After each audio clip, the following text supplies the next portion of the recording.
ಅತ್ತೂರು ದುರ್ಗಾಪರಮೇಶ್ವರಿ ದೇವಾಲಯದಲ್ಲಿ ಅಟ್ಟಗಲ್ ದೇವಿಯ ಪೊಂಗಲು ಉತ್ಸವ ಆಚರಣೆ ಅರ್ಥಪೂರ್ಣವಾಗಿ ಜರುಗಿತು. ಕೆಎನ್ಎಸ್ಎಸ್ ಮತ್ತು ಹಿಂದೂ ಮಲಯಾಳಿ ಸಂಘದಿಂದ ಕೇರಳದ ಪ್ರತಿಷ್ಠಿತ ದೇವಿಯಾದ ಅಟ್ಟಗಲ್ ದೇವಿಯ ಉತ್ಸವವನ್ನು ಸಾಂಪ್ರದಾಯಿಕ ಉಡುಗೆ ತೊಡುಗೆಯೊಂದಿಗೆ ಆಚರಿಸಲಾಯಿತು. ಕೊಡಗಿನ ವಿವಿಧ ಭಾಗಗಳಿಂದ ಕಾರ್ಯಕ್ರಮದಲ್ಲಿ ಸಮಾಜದ ಬಾಂಧವರು ಪಾಲ್ಗೊಂಡು ದೇವರ ಕೃಪೆಗೆ ಪಾತ್ರರಾದರು. ಸುಮಾರು 40ರಿಂದ 50 ಕುಟುಂಬಗಳು ಸೇರಿ ದೇವಿಗೆ ನೈವೇದ್ಯ ಅರ್ಪಿಸಿದರು. ಕೇರಳದ ತ್ರಿವೇಂಡ್ರಂನಲ್ಲಿ ನೆಲೆಸಿರುವ ಇತಿಹಾಸ ಪ್ರಸಿದ್ಧ ಅಟ್ಟಗಲ್ ದೇವಿಯ ಉತ್ಸವವನ್ನು ಸಹಸ್ರಾರು ಮಹಿಳೆಯರು ಸೇರಿ ಪೊಂಗಲು ನೈವೇದ್ಯದಲ್ಲಿ ಭಾಗವಹಿಸಿ ಉತ್ಸವವನ್ನು ಆಚರಿಸುತ್ತಾರೆ. ಹೀಗೆ ಕೊಡಗಿನಲ್ಲಿಯೂ ಪೊಂಗಲು ಹಬ್ಬ ಆಚರಣೆ ಪ್ರತೀಕವಾಗಿದೆ. ಕಾರ್ಯಕ್ರಮದಲ್ಲಿ ಕೆಎನ್ಎಸ್ಎಸ್ನ ಕಾರ್ಯದರ್ಶಿ ಸರಳ, ಹಿಂದೂ ಮಲಯಾಳಿ ಸಂಘದ ಕಾರ್ಯದರ್ಶಿ ರೀನಾ, ಕೆಎನ್ಎಸ್ಎಸ್ನ ಅಧ್ಯಕ್ಷ ವೇಣುಗೋಪಾಲ್ ಮೆನನ್, ಲೋಹಿತಾಕ್ಷನ್, ವೇಣುಗೋಪಾಲ್, ವಿನ್ಯಾ, ಲೀನಾ, ಭಾಸ್ಕರ್, ವಿಮಲಾ ಹಾಗೂ ಇನ್ನಿತರರು ಉಪಸ್ಥಿತರಿದ್ದರು.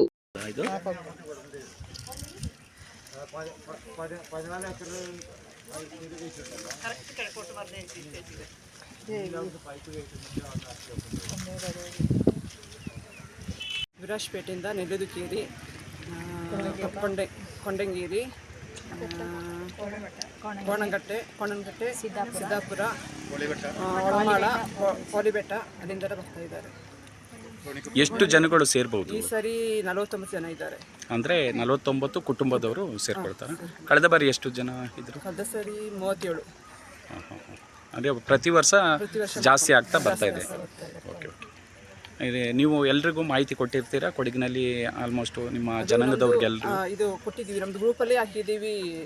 ಫೇಸ್ಬುಕ್ ಇದೆ, ಒಂದು ಸಂಘದ ಅಕೌಂಟ್ ಇದೆ, ಅದರಲ್ಲೆಲ್ಲ ಹಾಕಿದ್ದೀವಿ. ಓಕೆ. ನಂತರ ಈಗ ಪೂಜೆ ಮಾಡಿದ ನಂತರ ಏನು ಕಾರ್ಯಕ್ರಮ ಇದೆ? ಇನ್ನು ದೇವಿಗೆ ನೈವೇದ್ಯ ಮಾಡಿ ಮತ್ತೆ ಇದು ಅನ್ನ 1:15ಕ್ಕೆ ದೇವಿಗೆ ನಿವೇದ್ಯ ಸಮರ್ಪಣೆ ಮಾಡ್ತೇವೆ. ಅಲ್ಲಿಂದ ಅನ್ನ ಬಂದವರಿಗೆಲ್ಲ ಮತ್ತು ನಾಡಿನ ಸಮಸ್ತ ಜನರಿಗೂ ಒಳ್ಳೆಯದಾಗಲಿ ಅಂತ ನಾವೆಲ್ಲರೂ ಬೇಡ್ಕೊಳ್ತಿದ್ದೇವೆ. Okay, thank you. ಅಮ್ಮೆ ಶರಣಂ. ನನ್ನ ಹೆಸರು ಸರಳಾ ಮಣಿಲಾಲ್. ನಾವು 2019ರಿಂದ ನಾವು ದುರ್ಗಾಪರಮೇಶ್ವರಿ ಟೆಂಪಲ್ನಲ್ಲಿ ಆಟುಗಾಲ ಪೊಂಗಲ ನಡೆಸ್ತಾ ಬರ್ತಾ ಇದ್ದೀವಿ. ಈ ಆಟುಗಾಲ ಪೊಂಗಲ ಎಂದರೆ ಕೇರಳದಲ್ಲಿ ತ್ರಿವೇಂದ್ರಂನಲ್ಲಿ ನಿಜವಾಗ್ಲೂ ಹೇಳೋದಾದರೆ ಮಹಿಳೆಯರ ಶಬರಿಮಲೆ ಅಂತಲೇ ವಿಶೇಷವಾದ ಟೆಂಪಲ್. ಇಲ್ಲಿ ದೇವಿಗೆ ಪಾಯಸ ನಿವೇದ್ಯ ಪ್ರಧಾನವಾದದ್ದು. ಅದನ್ನು ನಾವೆಲ್ಲರೂ ನಮ್ಮ ಎಲ್ಲ ಸಮನ್ವಯ ಸಂಬಂಧದ ಎಲ್ಲ ಮೆಂಬರ್ಸ್ ಸೇರಿ ಇಲ್ಲಿ ದುರ್ಗಾ ಪರಮೇಶ್ವರಿ ಟೆಂಪಲಲ್ಲಿ ಆಚರಿಸ್ತಿದ್ದೇವೆ.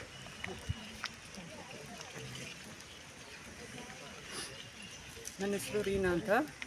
ನಾನು 2020ರಿಂದ ಪೊಂಗಲ ಸ್ಟಾರ್ಟ್ ಮಾಡಿದ್ದೀನಿ. ಫಸ್ಟ್ ಸ್ಟಾರ್ಟ್ ಮಾಡಿದ್ದು ಲೀಲಕ್ಕನವರು. ಅಲ್ಲಿಂದ ನಾವು ಕಂಟಿನ್ಯೂ ಹಾಕ್ಕೊಂಡು ಬಂದಿದ್ದೀವಿ. ದೇವಿಗೆ ನೈವೇದ್ಯ ಅರ್ಪಿಸಿ ನಮ್ಮ ಕೊಡಗಿಗೂ ನಮ್ಮ ಕುಟುಂಬದವರಿಗೂ ನಮ್ಮ ಸಂಘ ಸಂಸ್ಥೆಯವರು ಎಲ್ಲರಿಗೂ ಒಳ್ಳೆಯದಾಗಲಿ ಅಂತ ಬೇಡ್ಕೊಳ್ತಾ ನೈವೇದ್ಯ ಅರ್ಪಿಸ್ತಾ ಇದ್ದೀವಿ.